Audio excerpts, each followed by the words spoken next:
Hello viewers, स्वागत है आप सबका हमारे चैनल पर।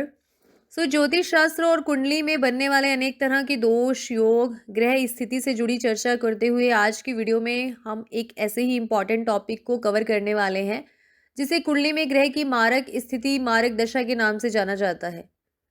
कुंडली में कुछ भाव और ग्रह होते हैं जो मारक कहलाते हैं और उन मारक भाव स्वामी और उसमें स्थित ग्रह की जो दशा है वो मारक बनकर अपनी जो है वो दशा में, गोचर में बुरे फल प्रदान करती है।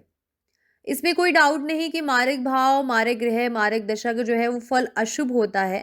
पर कुंडली में उसकी स्थिति को सही तरीके से समझते हुए उस मारक ग्रह से जुड़े उपायों को अपनाया जाए तो अशुभ फलों को, दुष्प्रभाव को दूर किया जा सकता है।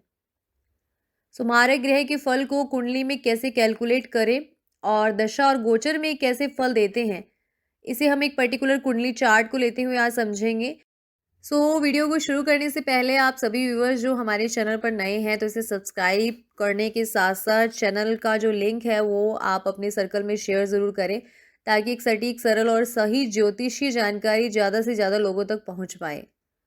मारक ग्रह की बात करें तो ज्योतिष में कॉन्सेप्ट होता है जिसे अष्टम द्वादश थ्योरी कहते हैं। 8 to 12 जो है वो थ्योरी होती है और इसमें लग्न से जो 8वां भाव होता है और 12वां भाव होता है वो शरीर का व्यय होता है। लग्न जो शरीर है उससे 8वां और 12वां भाव कष्टदायक माना जाता है, मारक भाव कहलाता है और इसका स्वामी मार्केश कहलाता है।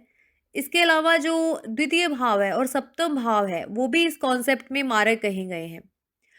क्यों और कैसे कहे गए हैं इसे समझने के लिए आप अष्टम द्वादश थ्योरी की जो है वीडियो ज़रूर देखें जिसका लिंक जो है वो डिस्क्रिप्शन बॉक्स में दिया गया है। बेसिकली 8वां, 12वां, 7वां और दूसरा भाव और भावेश की दशा, मार्केश की दशा कंसीडर की गई है जो जब भी लाइफ में आती है तो किसी न किसी तरह से कष्टप्रद मानी जाती है।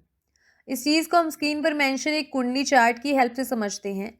ये कुंडली एक फीमेल की है। इन्होंने जब मुझसे कंसल्ट किया था तो इनकी बेसिकली 2 सवाल जो थे वो ख़ास थे। एक तो शादी नहीं हो रही और दूसरा इन्हें एक हेल्थ इश्यू है जो एक क्रॉनिक डिज़ीज़ में तब्दील हो चुका है।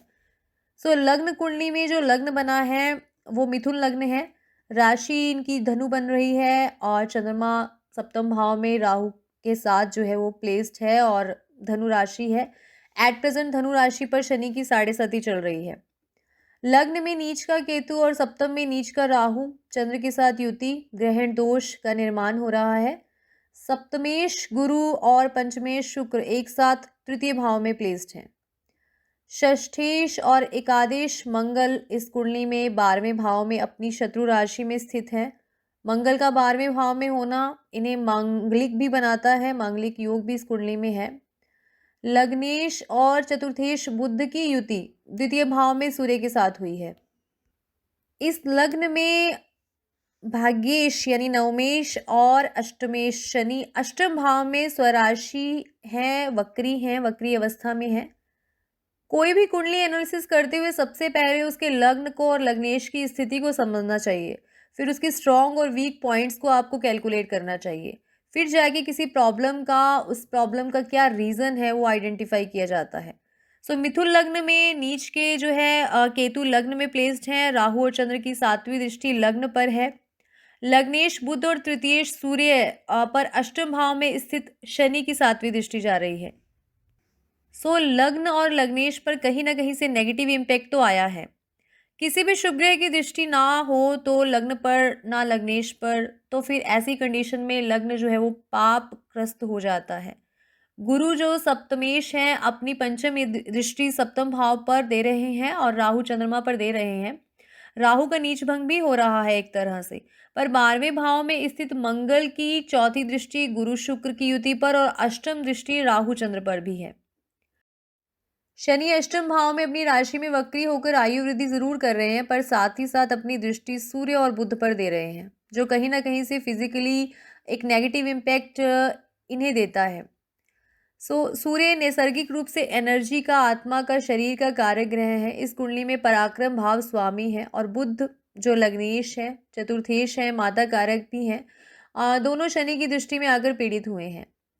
ये जो फीमेल है इनको जो हेल्थ इशू वो स्टार्ट हुआ वो हुआ इन्हें 2015 से, जब चंद्रमा की दशा इन पे शुरू हुई। इन्हें डाइजेशन से जुड़ी कुछ प्रॉब्लम स्टार्ट हुई, कई तरह से इन्होंने मेडिसिन ली और उसके बावजूद भी वो बढ़ती चली गई और ये प्रॉब्लम 2019 में बहुत प्रॉब्लमेटिक हो गई। अब सीधी सी चीज़ जो यहाँ आती है वो है चंद्रमा इस कुंडली में मारक भाव स्वामी है।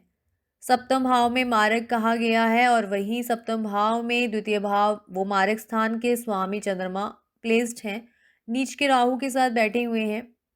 नो डाउट मारक स्थिति जो है वो चंद्रमा की दशा में पूरी तरह से एक्टिवेट हो गई। इन्हें मेंटल स्ट्रेस ग्रहण दोष की वजह से भी रहा और चंद्रमा जो मन कारक ग्रह है जब भी दशा में आता है तो एक मेंटल स्ट्रेस और बढ़ा देता है। इसके साथ साथ इन पे शनि की साढ़े सती भी चल रही है। उस साढ़े सती में भी चंद्रमा पर शनि का गोचर होने से मन बहुत परेशान रहता है। तो मारक स्थिति तो जन्म से ही कुंडली में थी, पर नेगेटिव इम्पैक्ट मारक भाव मारक ग्रह चंद्रमा की दशा में द्वितीय और सप्तम भाव के एक्टिवेशन से हुआ और कुछ रोल साढ़े साथी ने निभाया और कुछ दशा गोचर ने। अब चंद्रमा की इस दशा में लग्न कुंडली में गोचर को अप्लाई करें तो 2018 से ही इन्हें हेल्थ इशू बढ़ने लगे। 2018 से 2021 तक का जो राहु का गोचर है, राहु ने वक्री चाल से 2018 में कर्क राशि में गोचर किया, फिर मिथुन में आए, फिर वृषभ में गोचर किया, जिसमें इनकी लग्न कुंडली का मारक भाव, द्वितीय भाव, फिर लग्न और फिर द्वादश भाव एक्टिवेट हुआ। वहीं केतु ने 2018 से 21 तक में अष्टम, सप्तम और छठे भाव में गोचर किया। इन्हें इसी तरह से इन्हें पीड़ा मिली। इसके अलावा 2019 से 2021 तक का अगर हम शनि और गुरु का गोचर भी इनकी लग्न और चंद्र कुंडली दोनों से ही अगर हम देखें तो बेहद प्रॉब्लमेटिक रहा होगा। गुरु, शनि, राहु, केतु का प्रेजेंट गोचर जिन भाव जिन राशि में है वो भी अच्छा नहीं कहा जा सकता। लग्न के साथ साथ चलित और चंद्र कुंडली को देखें तो वहां भी राहु केतु छठे और 12वें भाव को एक्टिवेट किए हुए हैं। राहु केतु दोनों ने इस कंडीशन में, इस गोचर में 6वें और 12वें के रिजल्ट दिए। ऐसी कंडीशन में इन्हें बहुत सी मेडिसिन और ट्रीटमेंट जो है वो लेने पड़े और एंग्जाइटी पार्ट और डर भी काफ़ी बढ़ा। ये स्थिति लग्न और गोचर में देखने के साथ साथ इनकी नवमांश कुंडली में भी जो अगर हम देखें तो राहु वर्गोत्तम मंगल के साथ वृषभ नवांश में गए हैं, जो लग्न कुंडली का 12वां भाव है। चंद्र कुंडली और चलित चार्ट सब में ये कंडीशन बनी हुई है जिसमें राहु केतु का इम्पैक्ट ज़्यादा नेगेटिव दिखाई दे रहा है और इन भावों का फल जो है वो इन्हें मिला। एट प्रेजेंट राहु और केतु इस कुंडली में लग्न और सप्तम के स्वामी ग्रह बनकर गोचर में अपनी भाव स्थिति से छठे भाव में गोचर कर रहे हैं, जो अगेन एक अच्छी स्थिति नहीं है। सो ये क्लियर है कि चंद्रमा की इस महादशा में राहु की अंतरदशा के साथ साथ राहु केतु के गोचर ने मिलकर एक फिजिकल और मेंटल पेन जो है इन्हें सफरिंग दिया और इन्हें 2018 से 2021 तक कॉन्टिन्यूसली इन 2 सालों में ये सफरिंग मिली। ग्रहों ने दशा और गोचर में मिलकर मारक का रोल प्ले किया, एक फिजिकल और मेंटल पेन दिया। मारक ग्रह का मतलब एक ऐसे पेनफुल सिचुएशन क्रिएट करना है जिसमें उस व्यक्ति को मरने जैसा कष्ट हो। ज़रूरी नहीं है कि उसकी मृत्यु हो जाएगी, पर उसको इतना कष्ट मिलेगा जो फिजिकली और मेंटली उस व्यक्ति को हरा देगा। वैसे भी इस चार्ट में अष्टम का शनि इनकी आयु वृद्धि कर रहा है, पर अष्टमेश के लग्नेश और पराक्रम भाव दोनों पर दृष्टि सही नहीं है, जिससे शरीर को कष्ट, हेल्थ इशू, पेन, सफरिंग ये सब मिलती है। सप्तम भाव से शादी देखी जाती है, उसमें तो देरी हुई ही, साथ पंचमेश और सप्तमेश की युति यानी कम्युनिकेशन के द्वारा सोशल सर्कल से किसी का मिलना और लव मैरिज का योग इस कुंडली में पूरी तरह से बना हुआ है। पर मारक मंगल की इस युति पर दृष्टि और नीच राहु की दृष्टि ने मिलकर रिलेशनशिप और मैरिज दोनों को डिस्ट्रॉय करने की कोशिश की। हालांकि इनकी भी मैरिज नहीं हुई है, पर इनकी मैरिटल लाइफ में नेगेटिविटी ज़रूर देखने को मिल रही है। सो अब ये सारी ग्रह स्थिति और दशा गोचर मिलकर एट प्रेजेंट इस फीमेल की लाइफ को दिक्कत दिए हुए हैं। ये 92 बॉन्ड है, जाहिर सी बात है कि शादी भी तभी करेंगी जब वो अपनी बीमारी से पूरी तरह से निजात पाएंगी। इस पूरी कुंडली की कैलकुलेशन में जो पॉजिटिव पॉइंट शादी होने और भाग्य में कुछ अच्छा होने की जो पॉसिबिलिटी दिखाती है वो है देवगुरु बृहस्पति की दृष्टि। गुरु की दृष्टि इनके सप्तम भाव, नवम भाव और एकादश भाव पर पड़ रही है। इनका पूछना है कि कभी एक अच्छी हेल्थ के साथ अपनी मैरिटल लाइफ को जी पाएंगी, तो बिल्कुल ये पॉसिबल है, क्योंकि सप्तमेश गुरु को जो विवाह कार्य ग्रह हैं अपनी दृष्टि सप्तम भाव यानी मैरिज पे और नवम भाव यानी भाग्य और एकादश यानी इच्छा पूर्ति पर दे रहे हैं। इसमें कोई डाउट नहीं कि अपनी इच्छा से ये शादी करेंगी। नवमांश चार्ट में भी ये स्थिति बिल्कुल क्लियर है। मेष लग्न का नवांश बना है, जहाँ लग्न कुंडली के सप्तमेश और लग्नेश बुध और गुरु सप्तम भाव और तुला नवांश में प्लेस्ड हैं। यानी शादी अपनी पसंद से करेंगी, पर शादी में अड़चनें आएंगी, शादीशुदा लाइफ में दिक्कतें जो है वो दिख रही हैं। और इसके अलावा भी बहुत से ग्रहण, जैसे ग्रहण दोष है, मांगलिक दोष है, इन सब की वजह से भी इनकी शादीशुदा लाइफ में प्रॉब्लम दिखाई दे रही है। और चंद्रमा की ये मारक दशा चल ज़रूर रही है, लेकिन इस कंडीशन में भी इनकी मैरिज के चांसेस पूरे बन रहे हैं। एट प्रेजेंट ये जो दशा है वो 2025 तक चंद्रमा की इन पर चलेगी, और इस वक्त चंद्रमा में बुध की अंतर्दशा इन पर चल रही है, जो दिसंबर 2022 तक चलेगी।